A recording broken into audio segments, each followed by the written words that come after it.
Sahana Vavato Sahanau Punaktu Sahaviryankaravavahai Tejasvinavadhitamastu ma vidvishavahai. Om Shanti Shanti Shanti.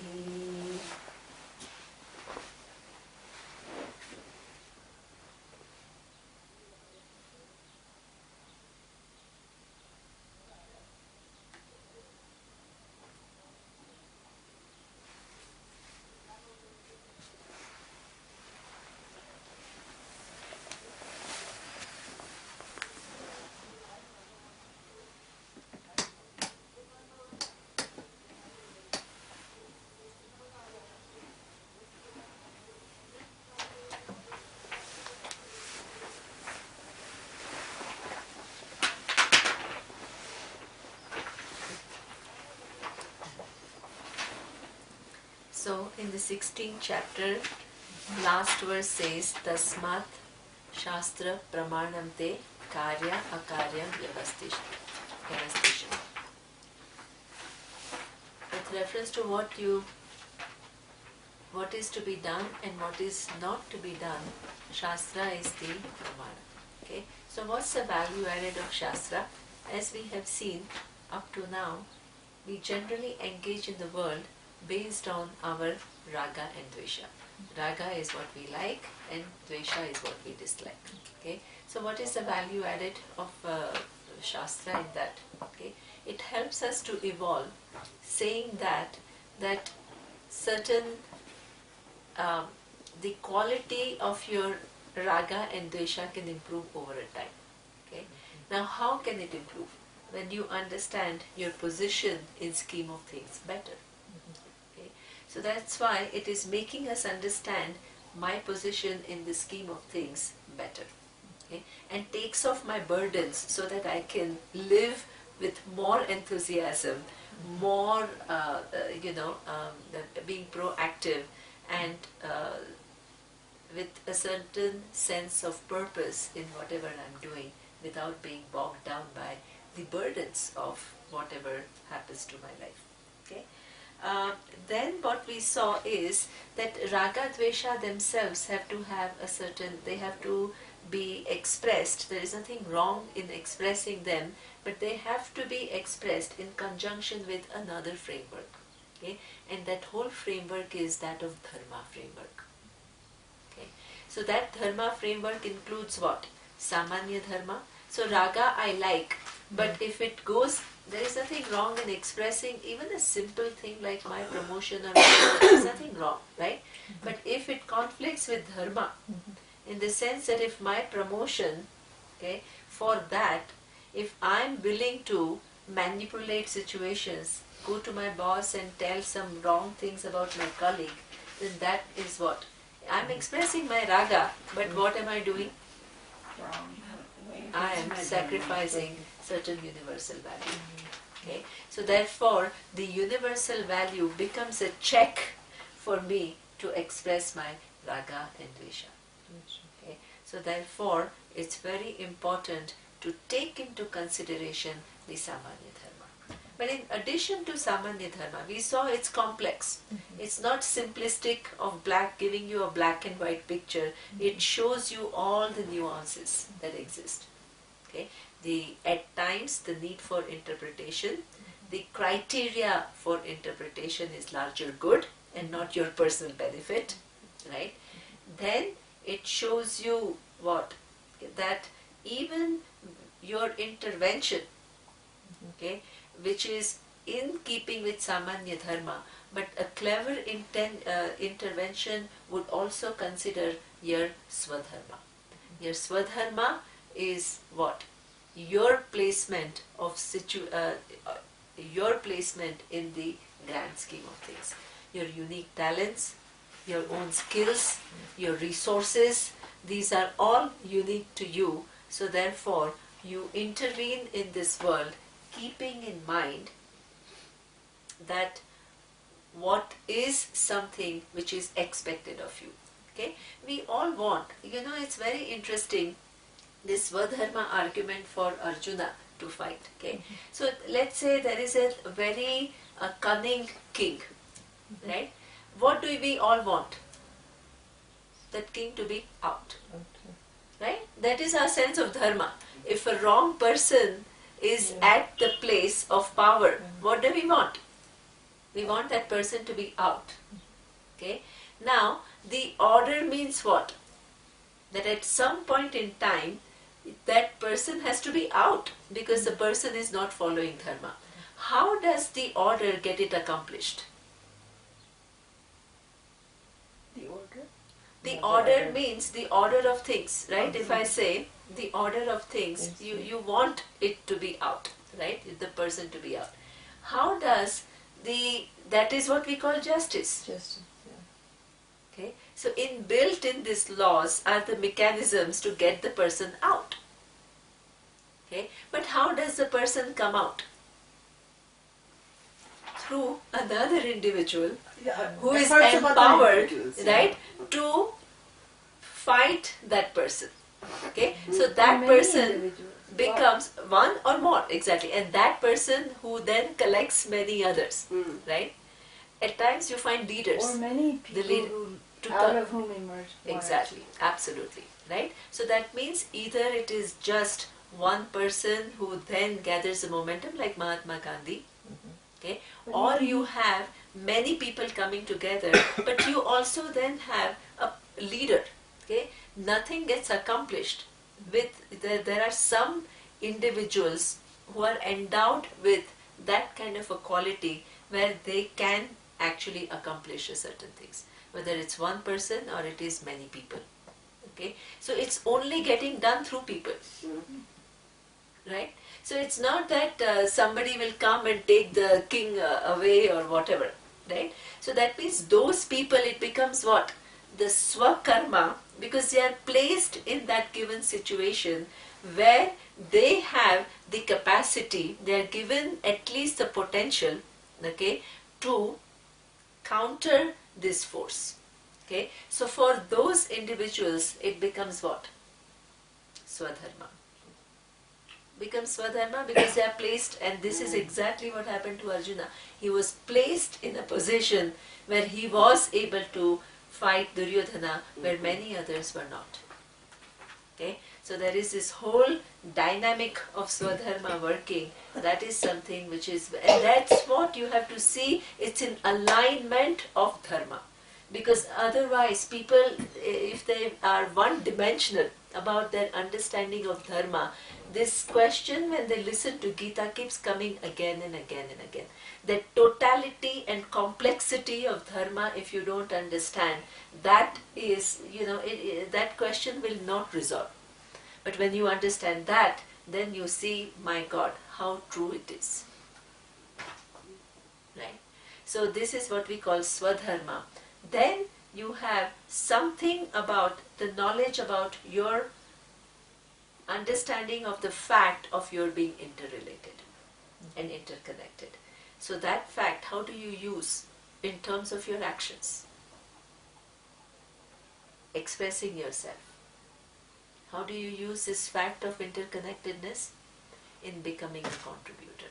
Because the world is designed in a way that you are anyway consuming a lot more than what you can ever contribute. Okay? So that means if I'm taking so much, then my responsibility is also to give. Okay? So that comes out of understanding of my placement in things. It's not, oh, I'm very compassionate and I want to grow to be, I want to continue to feel like one individual who wants to change the world. Okay? That will again bring frustration. Okay? But if I understand that there are laws which are taking care of things and I have responsibilities within those laws, then that quality of intervention will be far superior. My capacity to engage and get things done and not be frustrated would be a lot more. I do it out of freedom and my sense of responsibility rather than being burdened by my good intentions. Okay? So this is what Shastra's contribution is with reference to what is to be done and what is not to be done. It is sophisticated, it's refined. Right? Now, Arjuna is asking, based on this unfoldment of Lord Krishna, Arjuna is asking a question. Okay? So let's say, now the first verse of chapter 17, it's a question of Arjuna. Okay? Bhagavad Gita is written in Anushtuk Chanda, Anushtuk meter, so we chant it in a certain manner. Okay?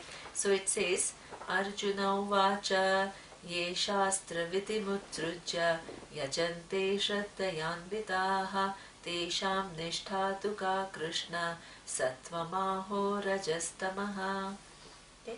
In the previous verse, Arjuna had also heard 3 words. 3 words are Sattva, Rajas and Tamas. Okay? So we need to first define what is Sattva, Rajas and Tamas. Okay? What is Sattva? Pure.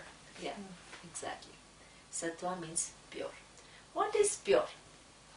How does one understand pure? When you've gone beyond your needs, that you really see, feel the universe, the need of the universe. Untampered, uncontaminated. Exactly. Right? So pure means I have a certain clarity of thinking. Okay? I don't contaminate the situations based on my limited understanding. Okay? That means I am, it is like a mirror which is full of dust. Okay? Then what happens when you remove the dust? Well, we call it, it's a pure mirror. It's a clean mirror. Okay? Now the capacity of that mirror to reflect what is in front is what? You. It's good. Because it's not covering, it's not distorting, it's not giving a partial picture. Okay?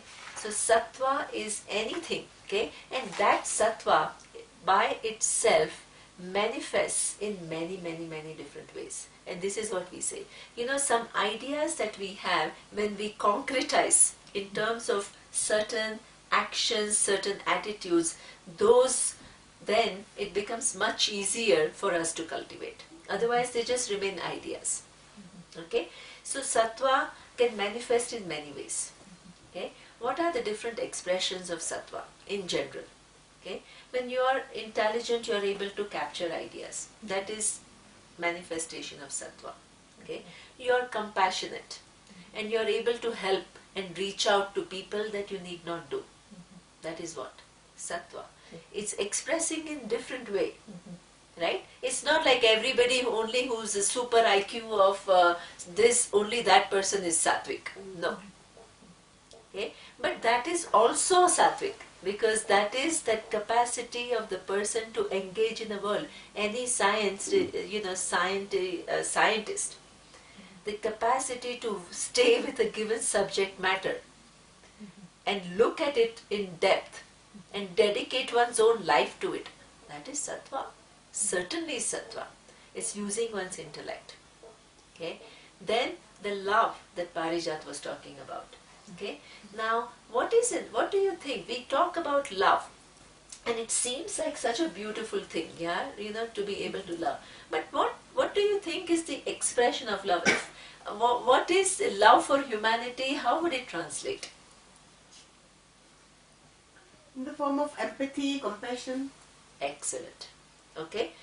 One thing, we have to understand what we mean by love. Okay? Because does it mean that I'll go and hug every next person that I meet? No. What does love mean? Right? We don't, there are some ideas which sound very appealing, but we don't really look into things and see what does it mean? What does it mean to be loving? Okay? As Alka says, yeah, go ahead. When I said love, I meant no. like universal force of love. Yeah, that's what my understanding. Okay, so that I don't know. That we will examine the so-called nature of the cause, right? Yeah. That we will examine. We will examine. Okay, but what I'm saying is true. No, I'm not really telling you. Oh yeah, no, I'm I just thought I'd saying throw that in. many times. And what actually to concretize these ideas is very important, because then I can live that. Otherwise, it only remains an idea, right? So, what Alka is saying, as a human being, how does my love express? My love expresses mostly in terms of compassion. Yep. Okay, what is compassion? If I ask, she answered it and she said empathy. Okay, empathy is something that we don't cultivate. It's given to human beings. Okay, a human heart is such that it is given the capacity to pick up the pain of somebody else. When you see a child crying, okay, when I had recently gone to a homeopath, because before I come to this high altitude I want to take some homeopathy medicine. So she was asking that, do you cry? And I said, when I watch a movie, I really cry. So she says, so why you take the movie to be real? I said, no, I don't take it to be real, but it produces a certain sensation when I look at different people going through different situations. I empathize, right? And then it produces a certain sadness in me, right? So this is exactly, in real life, that's what happens. You see people in front of you suffering, okay, and you can't be indifferent to it, okay? You empathize. Okay? But if empathy is something which is an emotion given to everyone, everybody should act based on their empathy and try to help others. But does everybody do that? No. So what is compassion? What is compassion is that empathy which is given to all of us is expressed without inhibition. Okay? So what happens, right? Generally, let's say when somebody comes to me and asks for help, okay, and many times, like when you're in India, everybody is in need of money. Okay, so they all come and ask for some financial help. Okay, now what happens? Generally, you understand that really they need money. Okay, it's not that they are all coming and cheating or anything like that. Okay. So at times they could be, but at most of, who is a Rajasic person?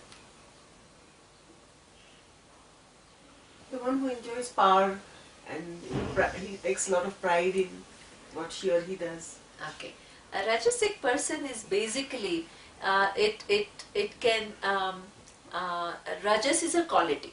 Okay, Rajas is a quality which makes you somebody who wants to go for things.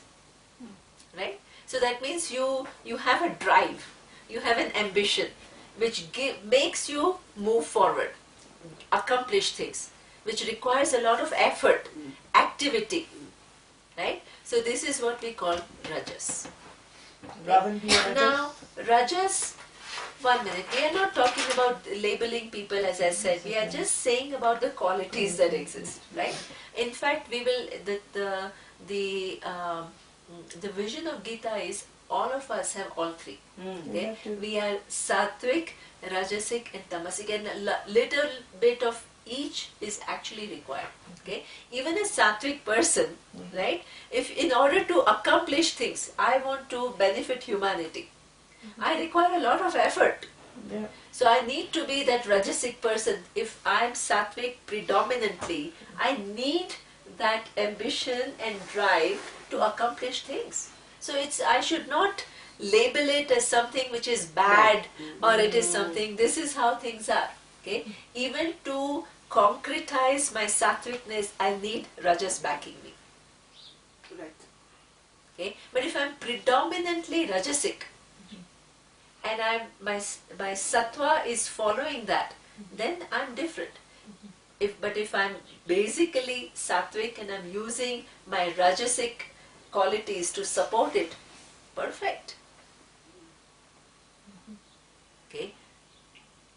And at times, so yeah. So if in these qualities, like you said, you have a positive notion of Rajas, which is motivation and Yes. impetus. Do all of them have negative side? Like this Yeah, sattvic exactly. have a So the negative thing is, the Rajas, for example, if my ambition is so much, right, for getting certain side? things. No, but does sattvic have a negative side? Sattva. Sorry? Does sattva have? Does sattva have negative side? the sattva doesn't really have a negative side to it, but nobody is pure sattva.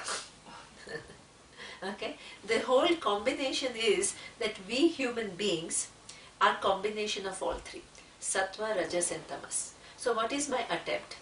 My attempt is what? To cultivate my sattvic tendencies, to see where I'm not really engaging with my full awareness, and to become the person who engages with a certain understanding of things. So work on those areas so you become sattvic in wide range of things.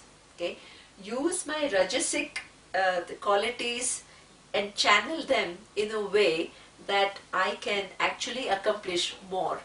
I can utilize my sattvic qualities more. So cultivate sattvic qualities, channel my rajasic qualities.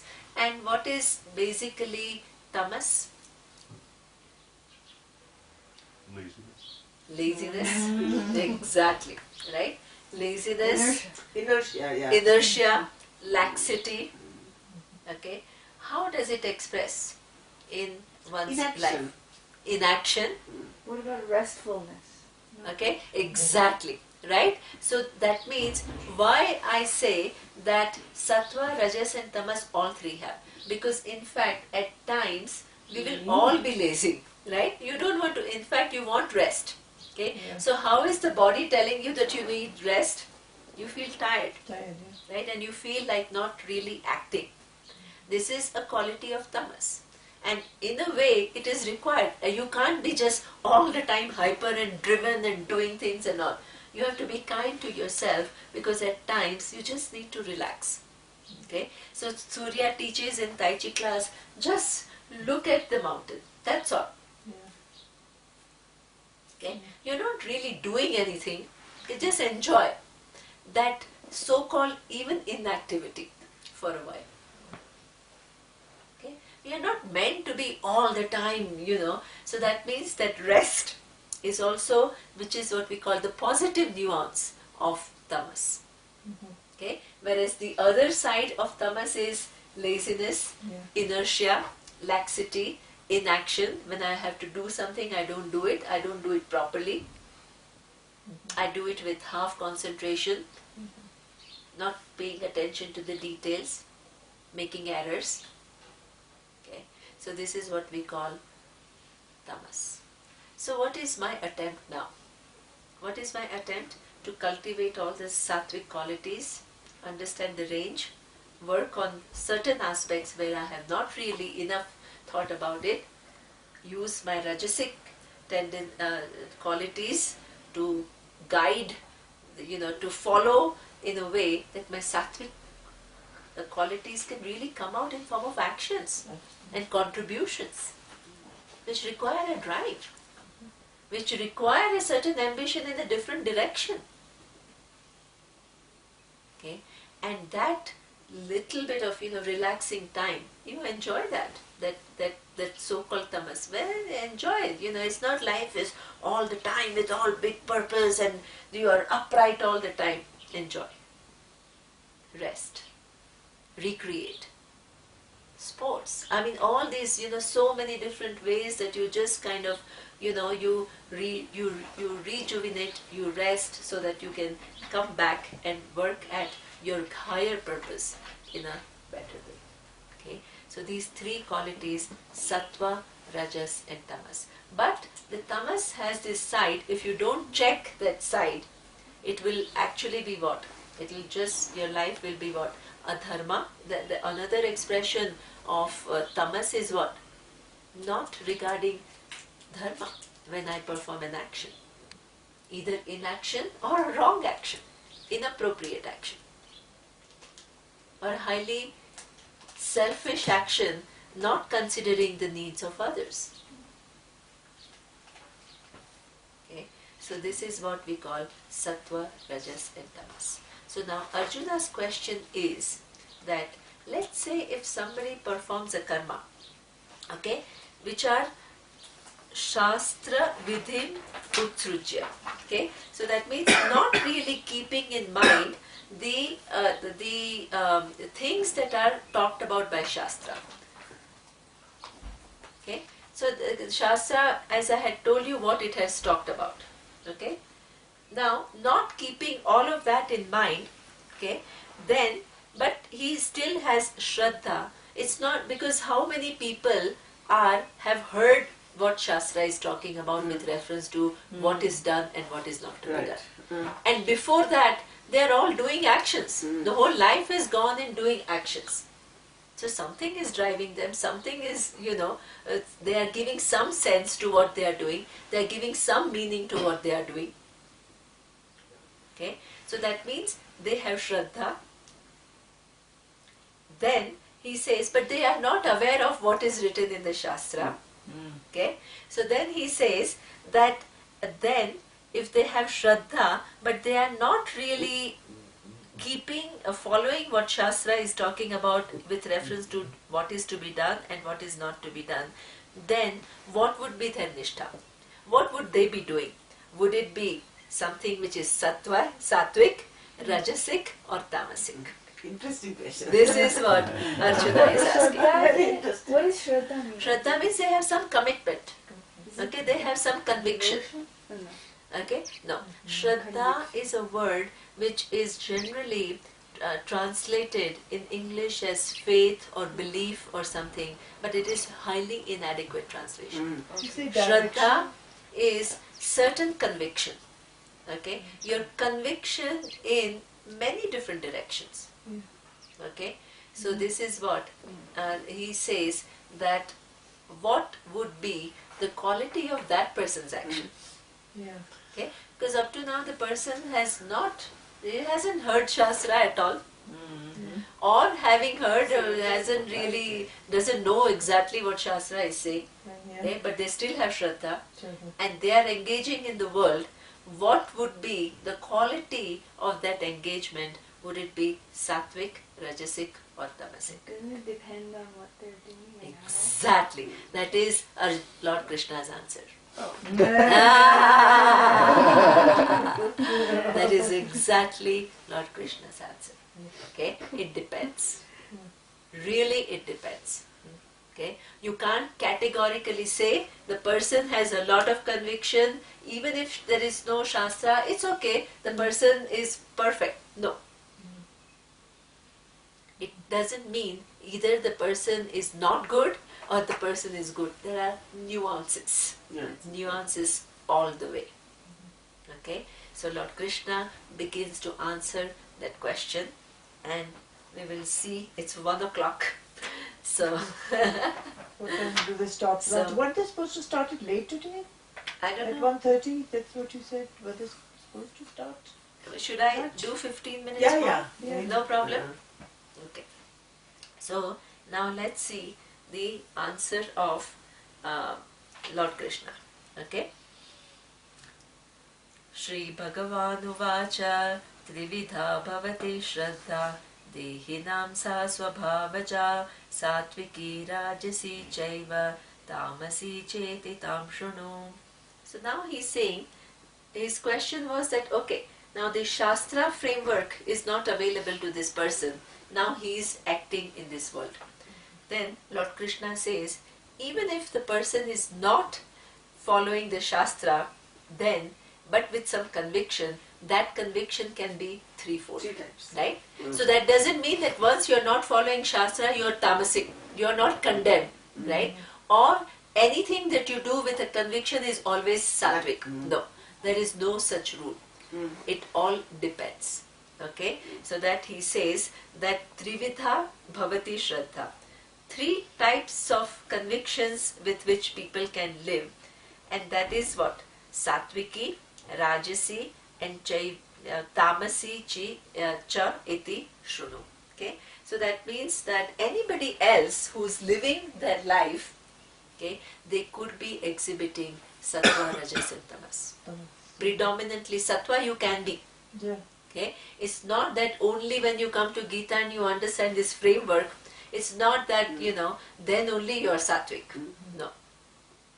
Okay? You can be a highly, people can be committing themselves to a cause, people can be brilliant, right? This intelligence, all these qualities they can exhibit without having come to Shastra.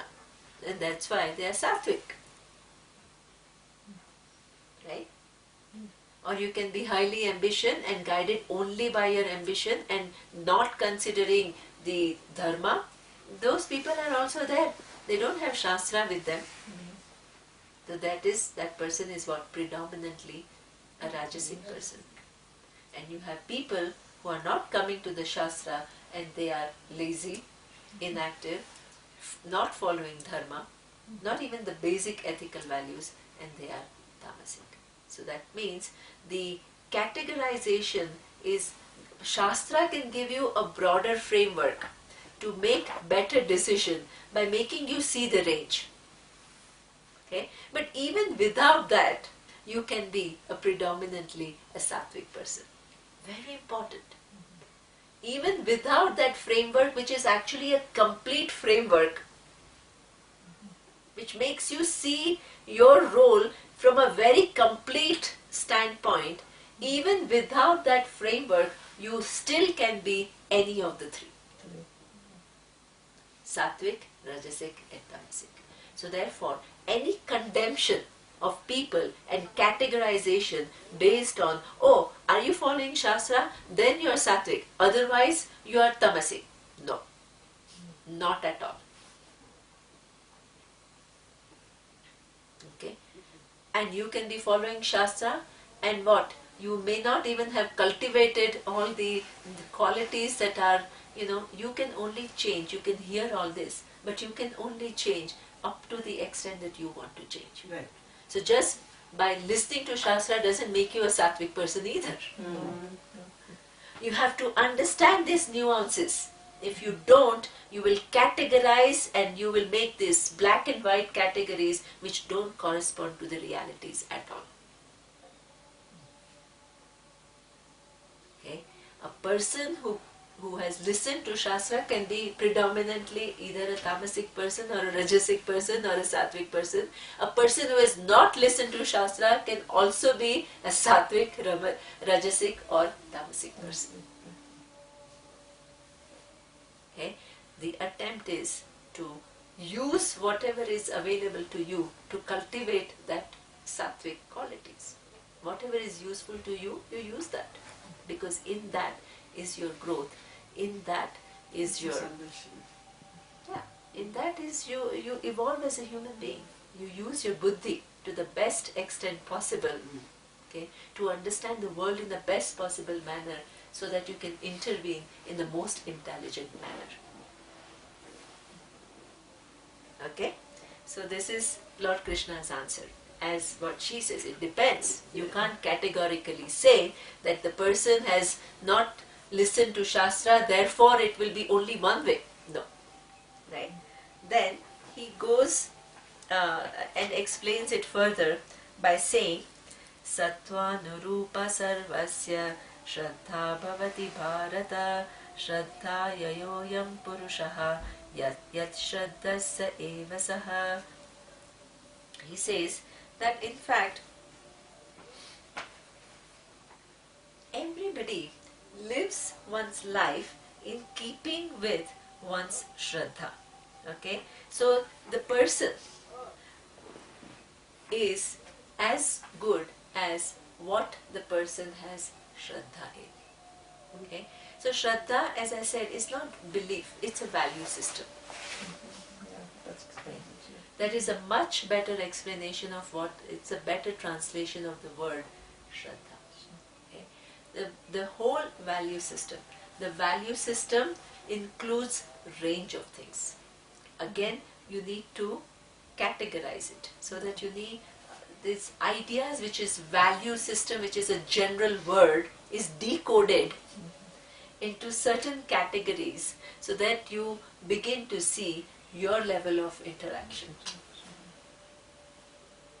Okay, so he says that you are as good as a certain conviction and certain vision that you hold about yourself and about the world. And your engagement with the world is going to be in keeping with the quality of convictions that you have.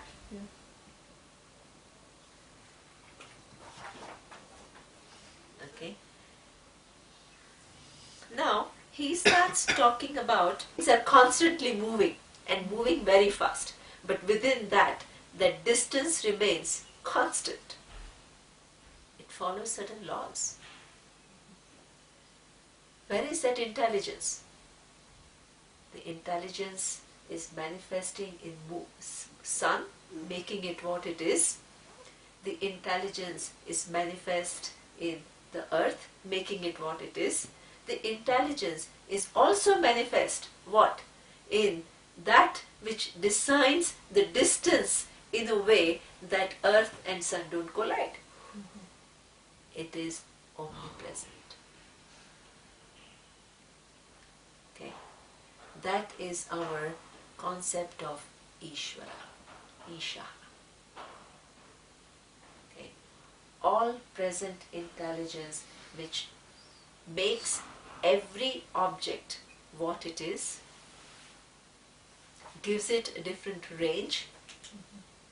Within that range makes all the different experiences possible.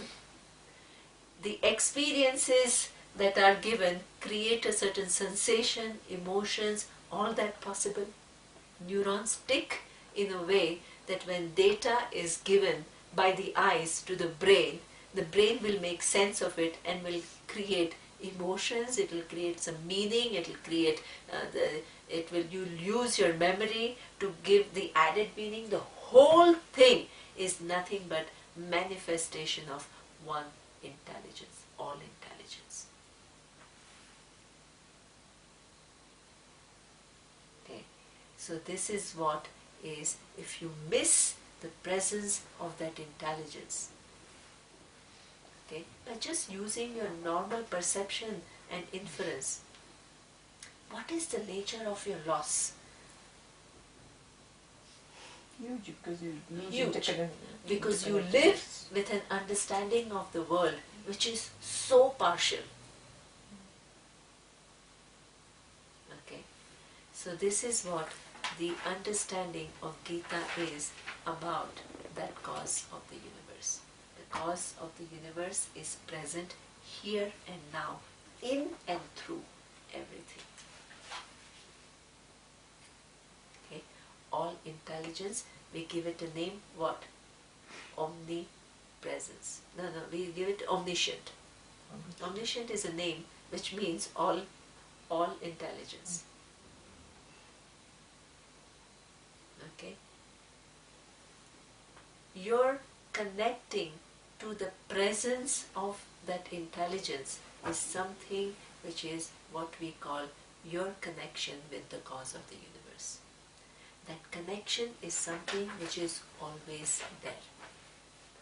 Whether you recognize it in your own understanding or not, there is the sun, that intelligence is what is making the sun what it is.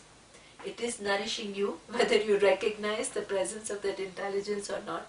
Your body is all the time getting nourished by not only the sun, but the sun produces rains, makes the vegetation. It is constantly benefiting. You cannot be away from that relationship. You can never be away from your connection to the cause of the universe. It is in and through everything. When you're eating, you're connected. When you're sleeping, you're connected. When you're acting, you're connected. Try to be away from that connection. Show me one action where you are not connected to the cause of the universe. There is no action.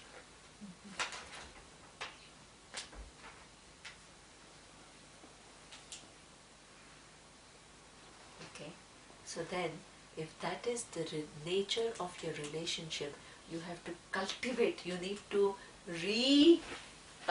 design your whole way of thinking which incorporates that fact, so that your vision of the world becomes complete and not partial. Okay? So this is what we call yajanti. Now that all intelligence itself again has to be broken down. Otherwise, it just remains a vague concept. Okay, so that means that yajante, every day I see what? The sun. And the sun is representation of what? That all intelligence manifesting in form of the sun is a blessing to me. So that means this is something which is sun is a devata.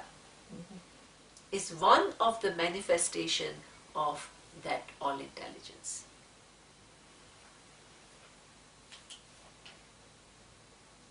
So every day I don't just take the sun for granted. I do what? Pranam. Pranam. I bring its contribution to my life in my own understanding. I don't just, not take it for granted. I become alive. I live on Juhu Beach, and in Mumbai, and it's amazing when I go for a walk in the morning. How many people, it's amazing, while they are walking, they stop and they do this. It is incredible. I don't know how much they understand, how much they don't understand, but that comes naturally to them, and I've not seen, maybe others do it, I don't know, but I've not seen it. I've lived in Thailand, there are beautiful beaches. I have not seen anybody anywhere just doing this namaskara to this sun or water. Is it because they connect it as Surya Devta? Exactly, it is a devata. So that means the sun is not just this globe, it's not just a star, it's not a planet. It is what? It's a devata. What is a devata? It is one of the manifestation of that all intelligence. This is what we call devata. So yajante satvika devataha. Many, many, many principles. Water, we don't just call it water, H2O. For us it is Varuna Devata. Everything is seen as Devata, manifestation of that all intelligence. This is what is there in the culture. We inherit the culture which sees Devatas, expression of that all intelligence, which is a blessing to me at every given point in time. Different aspects, different blessings, performing different functions for me. Agni, Devata.